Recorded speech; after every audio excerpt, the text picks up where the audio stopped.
खत्म हुई अब दुखी की घड़ियां, जोड़ेंगे सब जोड़ेंगे सब टूटी कड़ियां, जोड़ेंगे सब टूटी कड़ियां।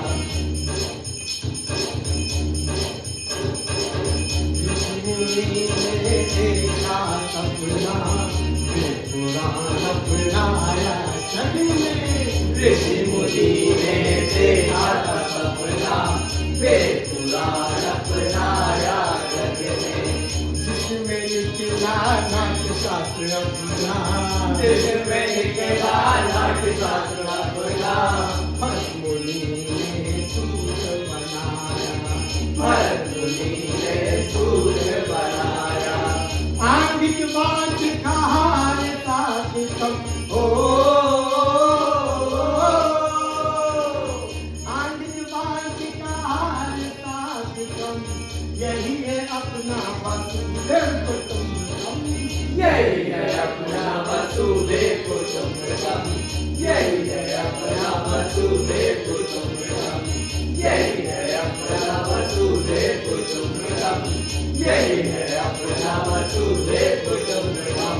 अरे सुन ले चाचा, सुन ले जादू, नाटक बड़े कमाल का जादू।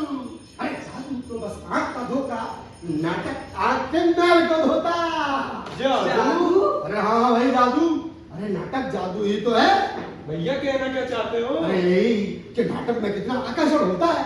अरे जैसे जिसपे हर कोई खिंचा हुआ चला आता है। एक बात बताओ, आज मानो तो ये नाटक की जादूगरी हमारे भारत देश से शुरू हुई थी। भारत देश से? हाँ, आज से 2500 साल पहले जब दूसरे देशों के लोग गुफाओं में छुपकर रहते थे, तब हमारे देश में नाटक किया जाता था। और नाटक के आधार को क्या कहते हैं पता है? क्या? नाट्य शास्त्र, यानी कि पंचम वेद। पंचम वेद? 4 वेदों के बारे में तो सुना था, पर ये पंचम वेद के बारे में कभी नहीं सुना। सुनाता हूँ, तेरे जैसे की वजह से हमारी संस्कृति और सभ्यता पिछड़ गई। भाषण नहीं, पंचम वेद के बारे में बताओ, पंचम वेद के बारे में। मुकाबला मत करो, सुनाता हूँ। अथर्ववेद यजुर्वेद तक आते हैं हमारे पुरखों ने mathematics, science, medicine, surgery, astrology, astronomy ये सब कुछ सीख लिया। तभी तो हमारे देश ने दुनिया को जीरो दिया, यानी कि शून्य। अपने देश में? हाँ, पृथ्वी गोल है ये बताया, यानी कि भूगोल। ग्रह 9 होते हैं जो सूरज के इर्द गिर्द घूमते हैं। ये सब जानकारी पूरे देश को, दुनिया को हमारे देश ने तो दी है। फिर उसके बाद लोगों को लगा कि हमारी संस्कृति को और समृद्ध और संरक्षित करने के लिए हमें संस्कार और संस्कृति के बारे में बात करनी चाहिए। तभी कला एक अहम हिस्सा बन गई। फिर रचना हुई नाट्य शास्त्र की, यानी कि पंचम वेद। पंचम वेद? नाटक यानी कि लिटरेसी, पंचम वेद, समझे? हाँ। और ये लिखा किसने है पता है? ये लिखा है हमारे बहुत ही महान ऋषि मुनि हुए थे, जिसका नाम था भरत मुनि। उन्होंने लिखा था नाट्य शास्त्र, यानी कि डिसिप्लिन, लिटरेसी, ऑर्गेनाइजेशन। मतलब हमारा देश पढ़े लिखे लोगों से भरा हुआ था। तभी तो हमारे देश में तक्षशिला, विक्रमशिला, नालंदा जैसे विश्वविद्यालय थे। आप समझे? ज्ञानी थे तभी तो धनी थे। सोने की चिड़िया ऐसी थोड़ी कहते हैं। पूरे विश्व से लोग हमारे देश में, हमारे विश्वविद्यालयों में पढ़ने के लिए आते थे। भैया फिर गड़बड़ कब हुई? अरे गड़बड़ हुई 400 वर्ष पहले। कैसे? अरे एकता के अभाव में, अखंडता नहीं। तो हमने वो मुकाम खो दिया, वो भी सामाजिक बुराइयों के कारण। कैसी बुराइयां? अरे यही आलस्य, नशा, बुराइयों व्यसनों में रत रहना, है ना, छुआछूत, भेदभाव, ऊंच नीच, खुद को ऊंचा समझना और दूसरे को नीचा समझना, आपस में लड़ना। इसीलिए मैं कहता हूँ कि हम सबको इन सब बुराइयों से दूर रहने का संकल्प लेना चाहिए। बिल्कुल लेना चाहिए, है कि नहीं? अगर व्यक्ति मजबूत तो परिवार मजबूत, परिवार मजबूत तो समाज मजबूत, और समाज मजबूत तो देश मजबूत। अरे क्या? भैया परिवार से याद आया, G20 में मोदी जी ने भी कहा था 1 अर्थ 1 फैमिली, मगर इसका मतलब क्या होता है? वसुधैव कुटुंबकम। हाँ, अरे यही तो हजारों साल पहले हमारे उपनिषदों में कहा गया था, वसुधैव कुटुंबकम, यानी कि वन फैमिली। मैं भी कुछ कहना चाहता हूँ। हाँ, कहो। कोरोना काल के बारे में, जब पूरे विश्व में कोरोना का वैश्विक संकट आया था, तब हमारे देश में बनाई गई दवाइयाँ पूरे विश्व को फ्री में दी गई थी, जिससे लोगों की जान बचाई गई। तो इसी को तो कहते हैं वसुधैव कुटुंबकम। वसुधैव कुटुंबकम का इससे बड़ा और उदाहरण नहीं हो सकता। बिल्कुल सही। और भैया वसुधैव कुटुंबकम का अर्थ क्या होता है? वो मैं बताता हूँ। देखो, ये एक सामाजिक दर्शन है जो एक आध्यात्मिक सोच से निकला है। वसुधैव कुटुंबकम सोचने का एक तरीका है जो हमको ये बताता है कि ये पूरी दुनिया एक परिवार है। इसमें आगे कहा गया है कि ये संपूर्ण मानव जाति एक परिवार है और ये एक जीवन ऊर्जा से बनी है। और इसको बनाने वाला कौन है? परमात्मा। और हम सब जानते हैं कि परमात्मा एक है, तो फिर हम सब अलग कैसे हो सकते हैं, है ना? और देखो, जब समुद्र एक है तो बूंदे अलग कैसे हो सकती हैं? उसी प्रकार से हम सब संपूर्ण मानव जाति एक परिवार है और हम सब उसके सदस्य हैं। समझे? भले ही हम हिंदुस्तान से हो या अफगानिस्तान से, एशिया से हो चाहे यूरोप से, हम सब एक परिवार है। वसुधैव कुटुंबकम संस्कृत की एक अभिव्यक्ति और ये संस्कृत के 3 शब्दों से मिलकर बना है, वसुधा, ईवा और कुटुंबकम। भैया वसुधा, ईवा और कुटुंबकम क्या होता है? वही तो बता रहा हूँ, तू भी सुन। देखो, वसुधा का अर्थ होता है पृथ्वी, ईवा का अर्थ हम जैसे जुड़े हुए और कुटुंबकम का अर्थ संपूर्ण परिवार। तो हमको इसका पूरा मतलब क्या पता चला? ये पूरी पृथ्वी, ये संपूर्ण मानव जाति एक परिवार है। समझा? इसके आगे का मैं समझा। हाँ भैया। वसुधैव कुटुंबकम का विचार हितोपदेश से शुरू होता है। हितोपदेश के निर्माता नारायण के अनुसार हितोपदेश बनाने के पीछे का कारण ही है युवकों को जीवन के बारे में सरल तरीके से समझाया जाए ताकि वो जागरूक हो सके। इसके ये व्यवहारिक रूप से पंचतंत्र की तरह है। वसुधैव कुटुंबकम का संपूर्ण चिंतन हिंदू दर्शन का एक अभिन्न अंश है। भैया इसकी उत्पत्ति कहाँ से हुई? उत्पत्ति कहाँ से? अच्छा। वसुधैव कुटुंबकम आचार्य विष्णु शर्मा के द्वारा लिखित पंचतंत्र नामक ग्रंथ से लिया गया है और ये स्पष्ट रूप से भारत से संबंधित है। तो जैसा कि कहा भी गया है कि वसुधैव कुटुंबकम का मंत्र पूरी दुनिया को भारत द्वारा ही दिया गया है। इसके द्वारा भारत द्वारा। मेरा एक और प्रश्न है। क्या है? वसुधैव कुटुंबकम कहने में भारतीय संस्कृति की इसमें क्या भूमिका है? इधर मैं ये बताइए। वसुधैव कुटुंबकम प्राचीन भारतीय संस्कृति और दर्शन और आध्यात्मिकता में गहराई से निहित है। ये भारत की समृद्ध सांस्कृतिक विरासत और इसमें जीवित सारे जो प्राणी हैं उनके साथ सहिष्णुता के साथ उनके सम्मान और सोच के लिए काम करता है और उसको प्रदर्शित करता है। इसके फायदे क्या क्या है? ये वैश्विक परिप्रेक्ष्य को बढ़ावा देता है, ये व्यक्तिगत और पारिवारिक सोच को आगे बढ़ाता है, जो दूसरे को कल्याण के बारे में सोचता है। जलवायु परिवर्तन, सतत विकास, शांति जैसे मुद्दों पर वर्ल्ड वाइड यूनिटी यानी कि वैश्विक एकजुटता और जिम्मेदारी को बढ़ावा देने की प्राथमिकता देता है। भैया वो जैसे G20 ना, G20 कैसे क्या लेना देना? आपको मैं बता रहा हूँ, सुनो। देखो, हमारे भारत की पहल थी कि संपूर्ण देश एक साथ एक मंच पे आके एक परिवार की तरह खड़ा है और वैसे ही हुआ।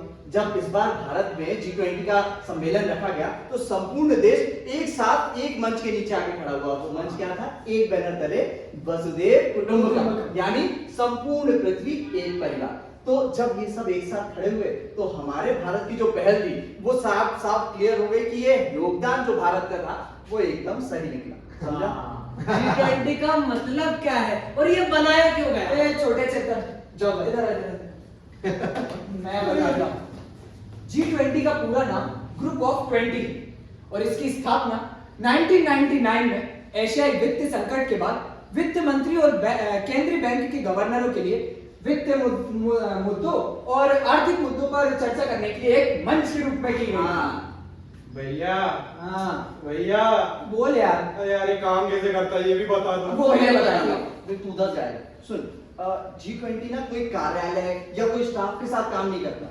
G20 20 देशों का एक समूह। अब ये सारे समूह एक साथ एक जगह बैठकर साल में एक बार अपने राज्य से संबंधित उसके राजनीतिक मुद्दों के संबंधित बैठ के कार्य करते हैं। और एक खास बात, ये साल भर में एक बार इसका नेतृत्व किसी एक देश द्वारा किया जाता है। समझा?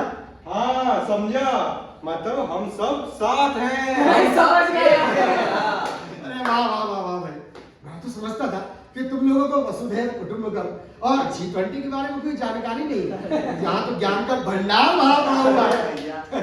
चलो इसी बात पे एक गीत सुनाता हूँ जिसमें हमारे जीरो के बारे में भी बात होगी और हमारी इस थीम पर बिल्कुल सटीक बैठता है। कौन सा भैया? अरे पूरा पश्चिम का वही गीत। अच्छा, देखो, अरे जीरो दिया मेरे भारत ने, उसके बाद तो तुम लोग भी मेरे साथ देना।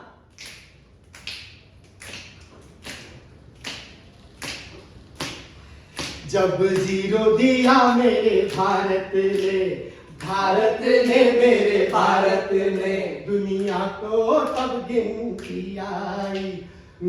तारों की भाषा भारत ने दुनिया को पहले सिखलाई। देता न दशमलव भारत को यूं चांद पे जाना मुश्किल था।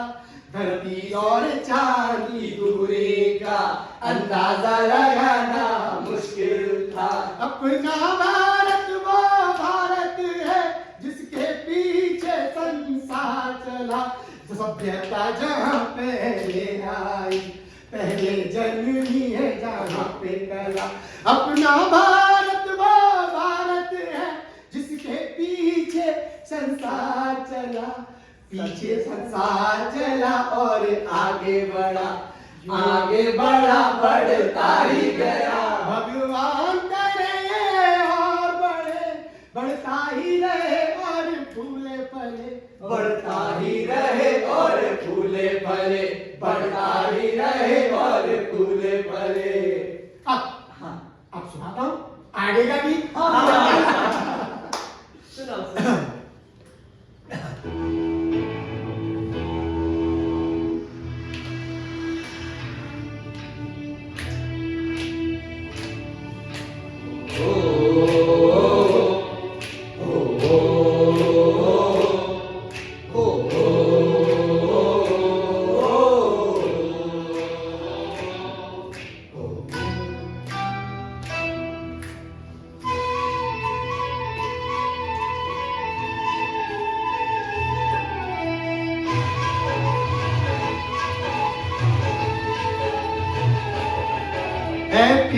जहाँ की सदा है, जहाँ की सदा मैं गीत वहाँ के गाता हूँ। भारत का रहने वाला हूँ, भारत की बात सुनाता है। प्रीत जहाँ की सदा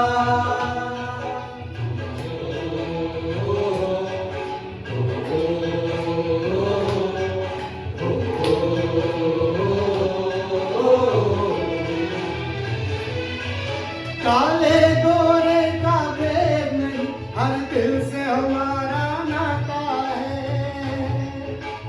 ओ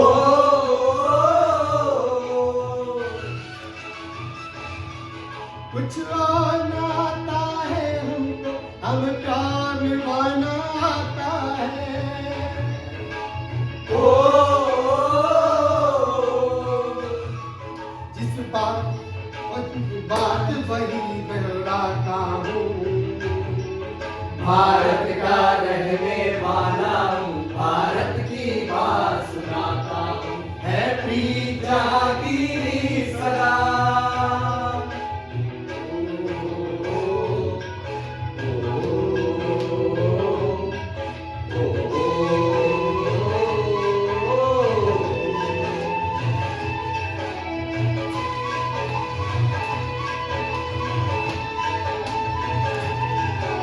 जीते हो किसी ने देश तो क्या, हमने तो दिलों को जीता है।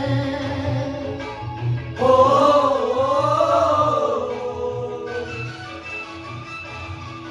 जहाँ राम अभी तक है नर में, नारी ने अभी तक सीता है। ओ